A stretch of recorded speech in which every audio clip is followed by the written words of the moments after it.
Lauren Bentley sat alone at a corner table, her fourth refill of water arriving with sympathetic eyes from the waitress.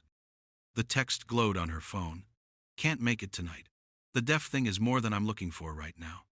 Her hands trembled as she reached for her napkin. 3 years since Michael's death, and her first attempt at dating again ended like this, reduced to the deaf thing, an inconvenience someone decided against. Two small voices interrupted her despair. She looked down to find identical twin girls, no more than 5, with curly brown hair and curious eyes. The one on the left raised her hands and signed perfectly. "Can we join you? You look sad." Lauren's breath caught. She knelt to their level. "You know sign language?" "Our grandma is deaf," Cassie signed. "I'm Cassie." "I'm Callie. You're really pretty. Why are you crying?" Lauren managed a weak smile. "Someone was supposed to meet me but didn't come." "That's mean," Callie signed emphatically. "Especially before Christmas." A man arrived, slightly breathless. "I'm so sorry. They just took off," he signed as he spoke. The movements, natural and fluid. "It's okay," Lauren said, standing. "Daddy." She got stood up, Cassie announced to nearby tables. "Cassie," Travis flushed red. "That's not something we announce to everyone." "But it's true," Callie defended. "Nobody should be alone before Christmas." Travis looked at Lauren and saw the pain behind her polite smile, a pain he recognized intimately. "I'm Travis Grant, and these are my daughters who have no concept of boundaries. Lauren Bentley, and they're wonderful. Can she eat with us?" Callie pulled on Travis's hand. "We have lots of room." Travis hesitated, but something in Lauren's expression, the loneliness, the desperate need to not be alone, made him nod. "We'd be honored.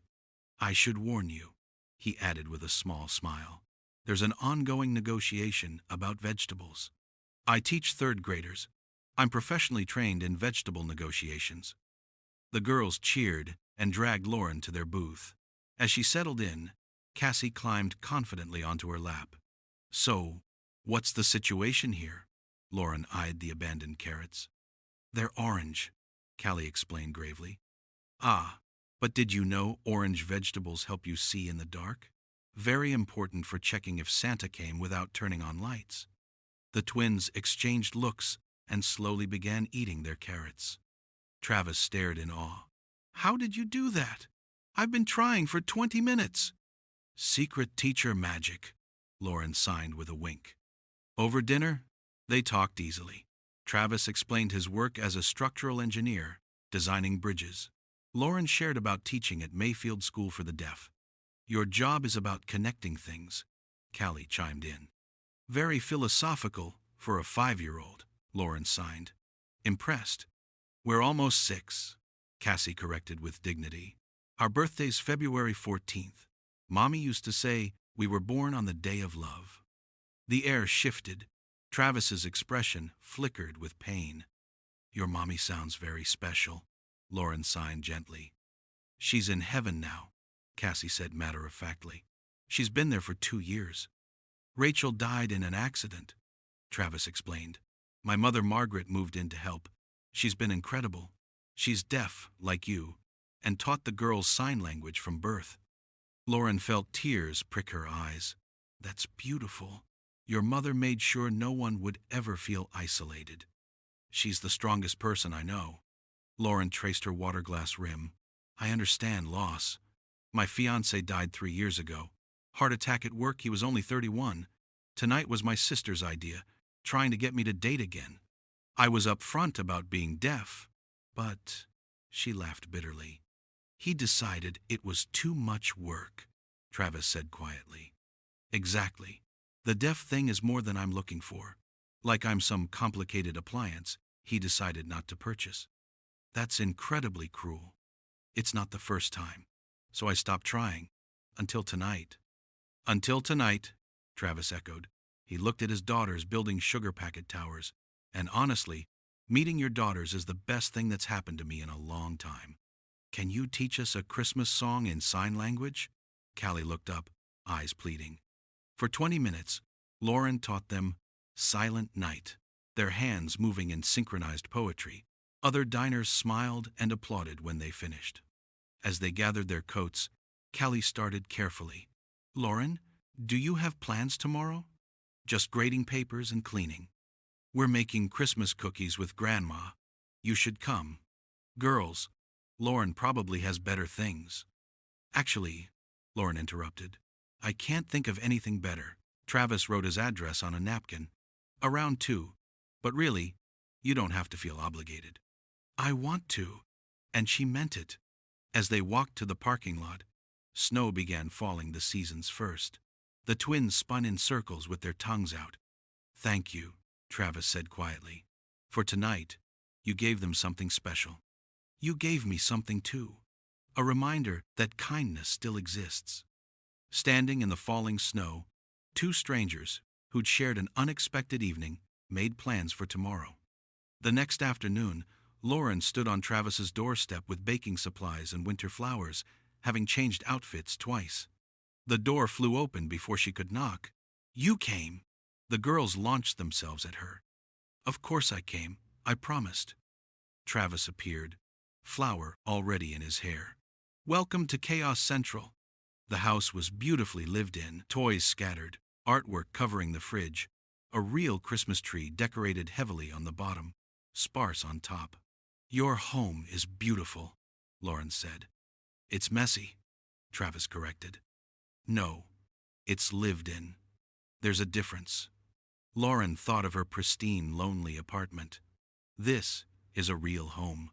Margaret Grant emerged from the kitchen, silver-streaked hair and kind eyes lighting up when she saw Lauren signing with her granddaughters. "You must be Lauren. The girls haven't stopped talking about you." "It's wonderful to meet you," Lauren signed, feeling immediately comfortable with another deaf woman. Margaret studied her, then smiled warmly. "You have kind eyes and patient hands. You must be a wonderful teacher." The afternoon unfolded like a dream. They made cookie dough, Lauren and Margaret, falling into easy conversation about teaching, growing up deaf in different generations. "When I was young, there were so few resources," Margaret signed. "My parents didn't learn sign language. But you still face it, don't you? The isolation from a hearing world that doesn't want to make room for us." Lauren felt tears prick her eyes. "Every day." Travis watched from the doorway as his daughters, covered in flour, carefully decorated cookies.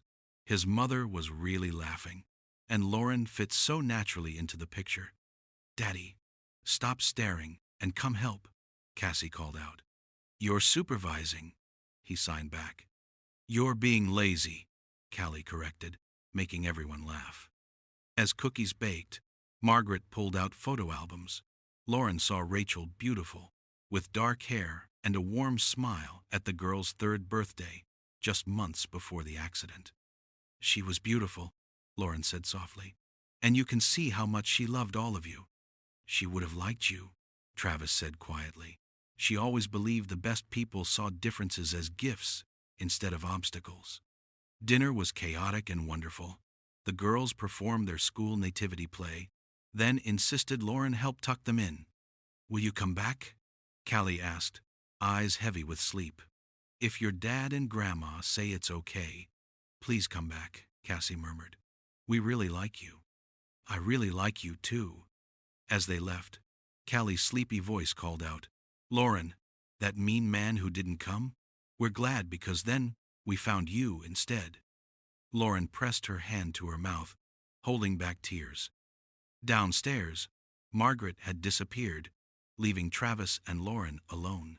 "Can I ask you something?" Lauren said. "Do you ever feel guilty for having moments where you're happy again?" Travis exhaled slowly. "Every single day. Like if I laugh too hard, I'm betraying Rachel's memory."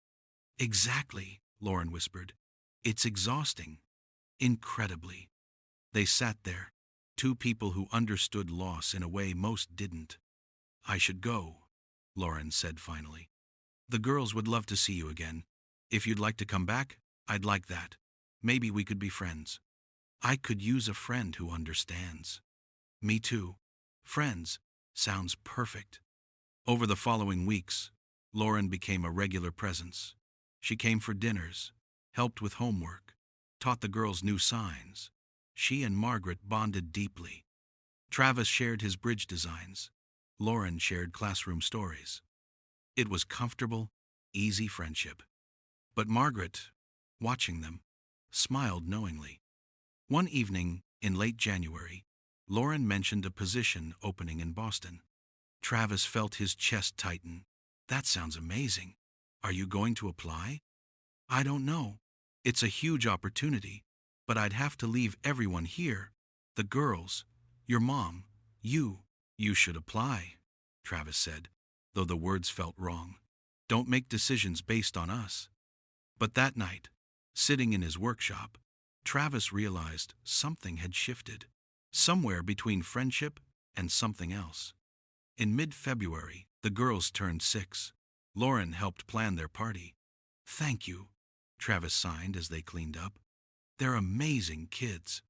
We're doing an incredible job with them, Travis corrected. Lauren's heart skipped. Travis. What? Nothing. Never mind. But Margaret, watching from the doorway, knew. One evening in early March, about 10 weeks after they'd met, Travis asked Lauren to his workshop. I want to show you something. Inside was his current project, a pedestrian bridge for the city park. It's beautiful, Lauren said. I started it after Rachel died. I needed to create something about connection, about bridging gaps. I didn't realize until recently I was designing it for myself too. What do you mean? I was stuck on one side where Rachel died, where I was just surviving, but I'm starting to realize there's another side where I can live again, where I can feel things again. Travis took a breath.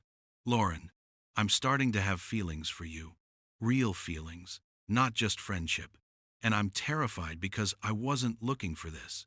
But somewhere along the way, you became more than a friend. Lauren felt tears streaming. I'm scared too, because I feel it too. We don't have to rush anything, Travis said quickly. I don't want to just stay friends, but I'm scared.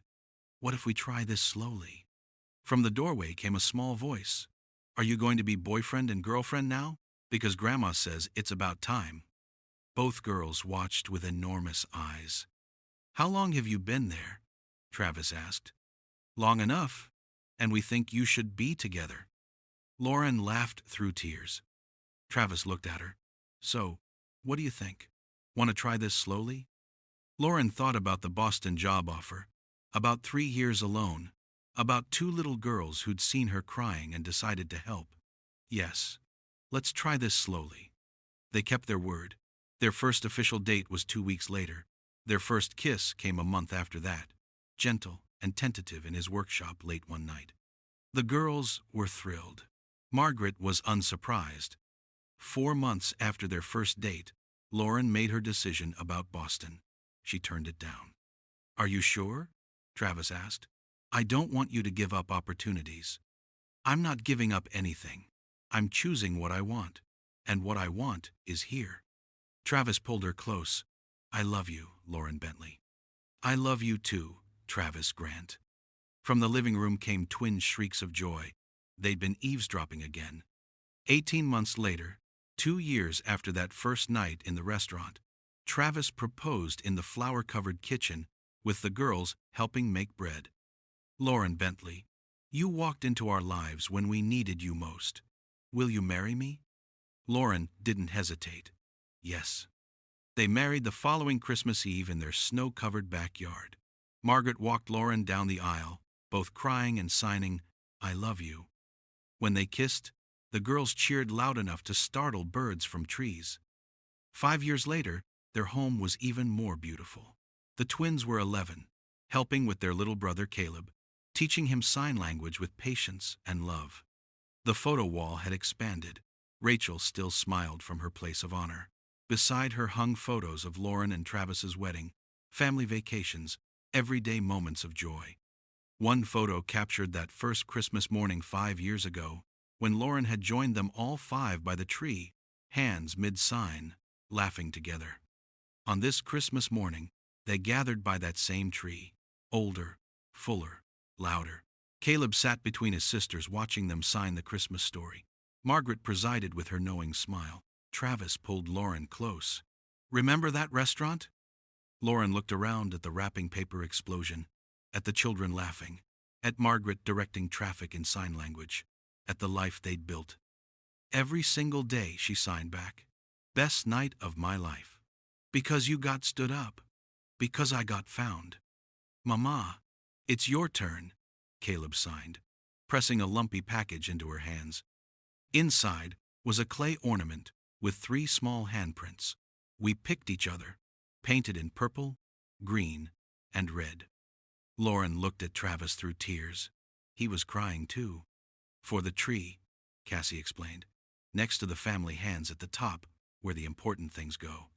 Lauren pulled all 3 children into her arms, Travis and Margaret joining, and thought about how 5 years ago she'd been sitting alone, believing her story had ended. She'd been so wrong. It hadn't ended. It had just been waiting to begin. Because sometimes the people meant to change our lives arrive exactly when we need them, not as romance, but as connection, as understanding, as chosen family. The best families aren't rushed into. They're built brick by brick, choice by choice, day by day.